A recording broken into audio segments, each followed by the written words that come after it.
স্বামী স্ত্রীর এই একান্ত মুহূর্ত পার হবার পরে কখন ঘুমিয়ে পড়েছিলাম টের পাইনি আমি। শেষ রাতে হঠাৎ ঘুম ভেঙে গেল অভ্রর ভয়ঙ্কর চিৎকারে। বিছানায় লাফিয়ে উঠে বসে লক্ষ্য করলাম অভ্র বিছানায় নেই। বুকের ভেতর কলিজা একটা মোচড় খেয়ে উল্টে গেল যেন। অভ্র কোথায় গেল এবং কোথা থেকে অভ্রর চিৎকার ভেসে এলো সেটা ঠিক বুঝে উঠতে পারছি না। কিছু সময় হতবুদ্ধি হয়ে বসে থেকে বিছানা ছেড়ে উঠে দাঁড়ালাম। পুরো ঘরে তন্ন তন্ন করে খুঁজে বাথরুমের সামনে এসে দাঁড়াতেই অভ্রর গুঙ্গানির আওয়াজ শুনে দরজা ধাক্কা দিয়ে বুঝলাম দরজা ভেতর থেকে বন্ধ করা। লাগাতার ধাক্কাতে লাগলাম কিন্তু কোনো লাভ হচ্ছে না। কলিং বেল বেজে উঠলো। এত সকালে আবার কে এলো? ছুটে গেলাম সদর দরজার দিকে। দরজা খুলতেই দেখি পাশের বাড়ির সেই ভাবি, তার স্বামী দাঁড়িয়ে আছে। আমি কোনো কিছু না বলে আবার বাথরুমের সামনে এসে দরজা ধাক্কাতে লাগলাম। এতক্ষণে ওরাও এসে আমার পাশে দাঁড়িয়েছে। প্রতিবেশী ভাই বলল, দেখি এভাবে ধাক্কালে দরজা খুলবে না। উনি দরজার লক বরাবর জোরে জোরে কয়েকবার আঘাত করতেই দরজা খুলে গেল। ভেতরে উবুর হয়ে পড়ে আছে অভ্র। আমরা সবাই ধরাধরি করে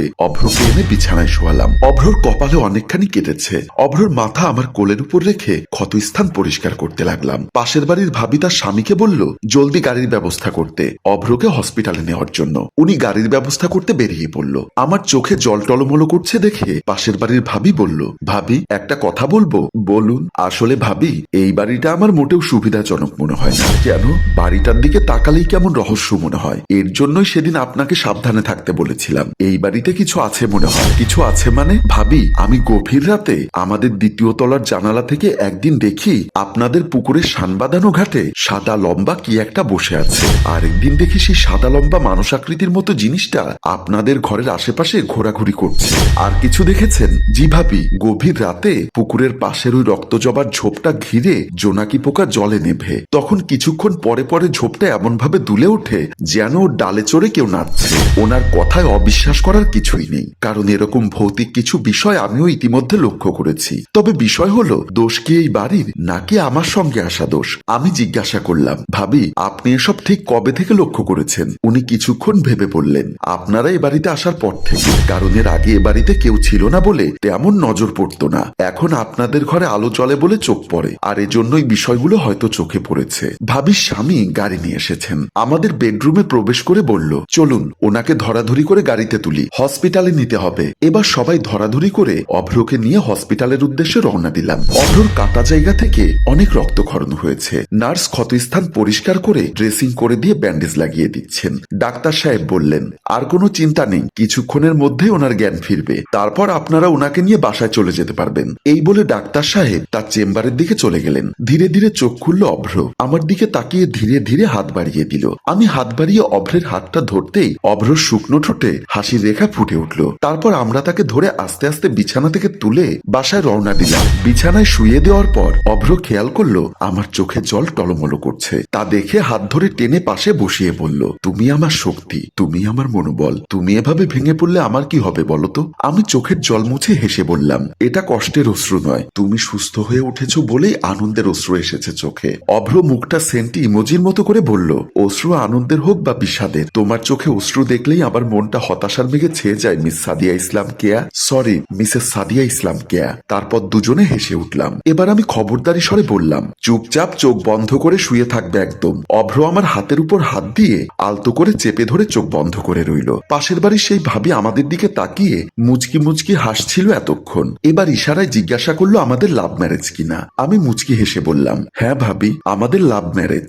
ভাবি সেই রকমই মিষ্টি হেসে বলল, এর জন্যই তো এত প্রেম। আর অ্যারেঞ্জ ম্যারেজ করে আমার কপালে জুটলো একটা বেরসিক কুমড়ো পটাশ। ভাবির কথা শুনে চোখ বন্ধ করে অভ্রও হেসে উঠলো আমার সাথে। ভাবির স্বামী অভিযোগের সুরে বলল, এই যে আমি যে রকমই হই, তোমাকে কিন্তু কখনো কষ্ট দিয়ে কিছু করি না। আজ এত বছর হলো কষ্টটাকে বুঝতে দেইনি। এরপরও যদি তোমার মনে হয় আমি অনুপযুক্ত, তাহলে বলো, পাত্র দেখে আবার বিয়ে দিয়ে দেই। ভাবি লজ্জা পেয়ে বলল, হয়েছে, এবার থামুন জনাব। আমি ভাবিকে বললাম, ভাবি কেউ কেউ প্রচন্ড ভালোবাসে কিন্তু তারা প্রকাশ করতে পারে না। এটা নিজেকে বুঝে নিতে হয়। দেখবেন সে ভালোবাসা প্রকাশ করছে না, কিন্তু আপনার প্রতি তার ভীষণ খেয়াল দেখে বুঝে নিবেন সে আপনাকে ভীষণ ভালোবাসে। সে আপনাকে কখনো কোনো কিছুর অভাব বোধ করতে দেবে না। নিজের জীবন থাকতে আপনাকে ছেড়ে যাবে না। কিন্তু সমস্যা একটাই, ভালোবাসার কথাটা সুন্দর করে গুছিয়ে বলতে পারে না। ভাবি মুচকি হেসে বলল, সেটা আমি বুঝি বলেই তো সংসারের বয়স আজ এত বছর। দোয়া করবে আমাদের জন্য, এভাবে যেন আজীবন পাশাপাশি থাকতে পারি। ভাবির স্বামী বলল, ঠিক আছে, এবার তাহলে আমরা যাই। আর হ্যাঁ, কোনো কিছুর প্রয়োজন হলে অবশ্যই আমাদের বলবেন। কথা শেষে তারা চলে গেল। সেদিন অভ্রর কপালের ক্ষতটা ডাক্তারের চেম্বার থেকে ড্রেসিং করে আসার পর ড্রয়িং রুমে প্রবেশ করে তাকে সোফায় বসিয়ে আমি আমাদের বেডরুমের দিকে গেলাম।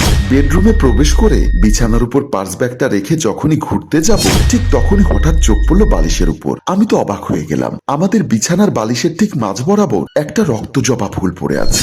রুমের দরজা জানালা সব বন্ধ, তবুও এই ফুল আসলো কিভাবে সেটা ভেবে আমি রীতিমতো অবাক। এগিয়ে গিয়ে ফুলটা হাতে নিয়ে মুষ্টিবদ্ধ করে সোজা কিচেনে চলে গেলাম। কিচেনে এসে গ্যাস স্টোভ জ্বালিয়ে আগুনে পোড়ালাম ফুলটা। মানুষের ধৈর্যের একটা সীমা থাকে, সেটা লিমিট ক্রস করলে তখন আর ডর ভয় কিছুই থাকে না। কিচেন থেকে ড্রয়িং রুমে এসে দেখলাম অভ্র নেই।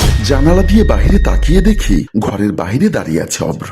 এই রাত্রিবেলা আবার বাহিরে কি ওর? অভ্র আমাকে হাতের ইশারায় ডাকছে। আমি ঘুরে ঘর থেকে বাহিরে বের হয়ে তার কাছে আসলাম। সে মিষ্টি হেসে বলল, অনেকদিন থেকে তোমায় একটা জিনিস দেখাবো ভেবেও দেখানো হয় না, কাল দিনেও দেখা যাবে অভ্র। অভ্রর কেমন মন খারাপ হয়ে গেল। আমি বললাম, আচ্ছা বাবা ঠিক আছে, কি দেখাবে দেখাও, আমার পেছন পেছন এসো বলে অভ্র বাগানের ভেতরের দিকে যেতে লাগলো। আমি অভ্রকে ফলো করতে করতে এগোচ্ছি। একটা জায়গায় গিয়ে অভ্র আমাকে বলল, তুমি এখানে দাঁড়াও। আমি দাঁড়ালাম। অভ্র কিছু দূর এগিয়ে গিয়ে ঘুরে দাঁড়িয়ে আমার চোখে চোখ রেখে রহস্যময় হাসি হাসতে আমার সন্দেহ হলো অভ্র এক পলকে হাওয়ায় মিলিয়ে যেতেই আমি ভয়ে জড়সড় হয়ে চিৎকার করার চেষ্টা করলাম, কিন্তু আমার মুখ থেকে কোনো শব্দই বের হচ্ছিল না। আমি ভয়ে চোখ বন্ধ করে আছি। হঠাৎ কেউ একজন খপ করে আমার হাত ধরে হ্যাচকা টান দিল। আমি চোখ খুলে ফিরে দেখেছি যে আমার হাত ধরে টান দিয়েছে সে আর কেউ নয়, অভ্র।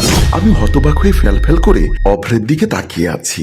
অভ্র আমাকে টেনে বুকে জড়িয়ে ধরে বলল, মাথা ঠিক আছে তোমার? এই রাতের বেলা এখানে কি? আমার মাথায় যেন আকাশ ভেঙে পড়ল। তার মানে যে আমাকে এখানে এনেছিল সে আসল অভ্র নয়। আমি জিজ্ঞাসা করলাম, তুমি কোথায় ছিল অভ্র? অভ্র বলল, তুমি বেডরুম থেকে কিচেনে গেলে, আমি তখন ড্রয়িং রুম থেকে বেডরুমের দিকে শুয়েছিলাম। তারপর তোমায় টের না পেয়ে বাহিরে বেরিয়ে এলাম। এবার সবকিছু আমার কাছে পরিষ্কার। চুপচাপ অভ্রকে নিয়ে ঘরের দিকে রওনা দিলাম। কিছু দূর আসার পর অভ্র সামনের দিকে অগ্রসর হলো। আমি খেয়াল করলাম কে যেন আমাকে পেছন থেকে ডাকছে। ফিরে তাকাতেই দেখি অভ্র আমাকে ইশারায় ডাকছে। এখন আর আমার বুঝতে বাকি রইল না এটা অভ্র নয়, এটা হয়তো কোনো প্রেতাত্মা, যে আত্মার কথা ভাবি আমাকে কয়েকদিন আগে বলেছিল। আমি ভয়ে জ্ঞান হারিয়ে সেখানেই পড়ে গেলাম। কিছুক্ষণ পর অভ্র ছুটে এসে আমাকে কোলে তুলে ঘরে নিয়ে এলো। আমাকে বিছানায় শুয়ে দিয়ে মুখে পানির ছিটা দিতেই আমার জ্ঞান ফিরে আসলো। আমি চোখের সামনে অভ্রকে দেখে জড়িয়ে ধরলাম। অভ্র বলল, আমি বুঝতে পেরেছি এই ঘরে কোনো প্রেতাত্মা আছে। আগামীকালে আমরা গ্রামের বাড়ি চলে যাব, তারপর শহরে নতুন বাসা নিয়ে সেখানেই তোমাকে নিয়ে আসবো। আমি ভয়ে গুটিসুটি মেরে তার বুকে লুকিয়ে রইলাম। সম্মানিত দর্শক, আমাদের এই গল্পটা যদি ভালো লেগে থাকে তাহলে লাইক, কমেন্ট ও শেয়ার করে আমাদের সাথেই থাকুন।